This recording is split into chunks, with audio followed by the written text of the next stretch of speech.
The concept of ownership was very different for our ancestors.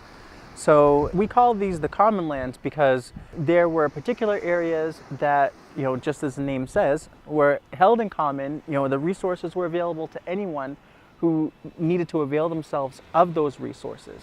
The fragile environment at the common lands needs the dune buffer from the salt water to protect the balance of water, soil, and salinity.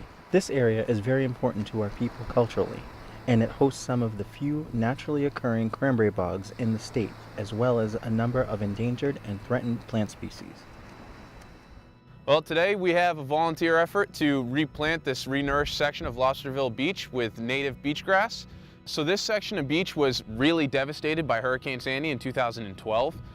We had a lot of washout here. A lot of the dune that was here protecting the inner common lands was swept away by the storm surge and by the high winds. We actually almost lost sections of the road because of the erosion that took place during that storm. And so this past winter, we had Army Corps of Engineers and some contractors out here to start dredging Menemsha Pond, which has needed it, hasn't been dredged since the 70s.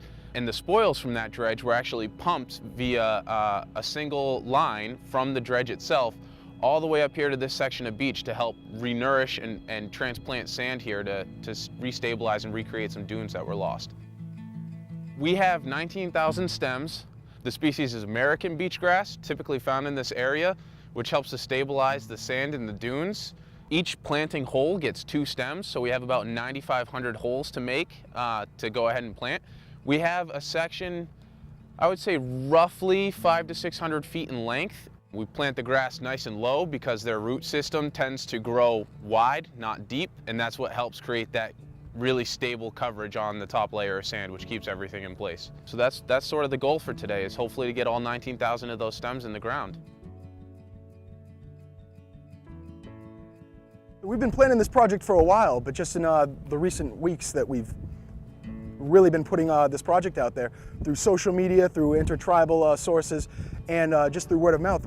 We've been here maybe a half an hour. We already have, 25 to 30 people. It's fantastic that this early people are willing to get up on a Sunday and assist with this. We're expecting maybe 3 times that amount, people coming and going throughout the day. I mean, we've got a large amount of work ahead of us. We're going to be spending most of the day out here, but this has been an important enough project that people are seeing this as something that they're willing to give up a Sunday and really assist the island. We knew that this was far beyond what we could do on our own. And certainly in the time limit that we had, this beach grass, we've actually had it for 2 weeks. We seeded it in the sand, and we knew it was time for it to get planted. And it was a beautiful day. It rained last night. Today was a gorgeous day. It's supposed to rain later this week. So really the timing couldn't be more perfect.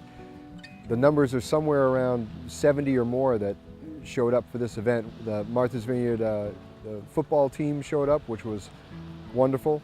We're all about competition, so this is sort of a little competition for them to get as many as they can in the ground. Who's winning? I think we We had some Boy Scouts come here, which was great. Good assortment of different people from town that came out because they heard about it, and I think this beach means a lot to different people, and it means a lot of different things. We had some people here who grew up just down the road, and they heard about the project, and they just wanted to make sure that this place would be here into the future. These projects are well supported by the agencies that we have relationships with, and so they've all been very helpful in getting us to meet our goal today. And we're also going to be putting in what's called cedar shakes. So they're like thinner shingles that we're going to put into the ground, and they act similarly to beach grass, where the windswept sand should hit it and fall to the base. Those are pilot projects, and we're studying those, and we'll determine the effectiveness of the things that we're putting in place today, and then we're able to share that information with other agencies that might find success. There's a lot of this happening all up and down the coast. Storms have become frequent and strong, and so saving what you have is far less expensive than dealing with the inevitable conclusion, which for us meant nearly losing a road in a storm.